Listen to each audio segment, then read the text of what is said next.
И последнее. Успех работы предприятия во многом определяется не одной только мощностью станков. Во все времена трудовые династии были опорой любой организации. За всю историю деятельности цеха по ремонту горного и технологического оборудования Айхальского комбината на предприятии сложилось немало трудовых династий. Оксана Мезенцева встретилась с одной из них. Сергей Курласов трудится в ЦРГТО практически со дня основания предприятия. Сегодня опытный специалист владеет различными видами сварки. В настоящее время в основном осуществляет сварку аргоном, которая позволяет сохранять эстетически удовлетворительный внешний вид свариваемых деталей. О сварке узнал еще в детстве, когда лопнула рама велосипеда и искали знакомого сварщика. Так как у нас все вырезали по дереву, я решил пойти в сварщики. В соседнем цехе легко справляется со сварочным аппаратом супруга Сергея Татьяна Курласова. На предприятии наша героиня трудится около 7 лет. О сварочном деле узнала от супруга. Теперь семейная пара вместе трудится на благо алмазной компании.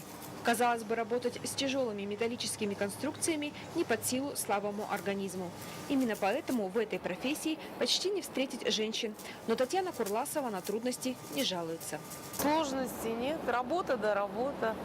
Это мужчинам тяжелее вот на такой наплавке сидеть, а женщины усидчивость, поэтому мне проще. Не перенял опыта в сварочном деле, но трудится в ЦРГТО и сын трудовой семейной пары.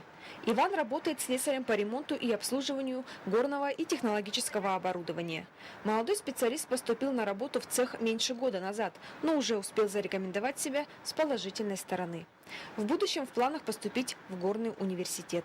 Мы обслуживаем экскаваторы, обслуживаем буровые установки, то есть запчасти какие-либо приходят, мы их ремонтируем, чтобы как для карьеры. Изначально были наставники, хорошие, и сейчас, в принципе, с наставниками работаем, как у старших учимся, у мастеров хороших тоже смотрели, перенимали.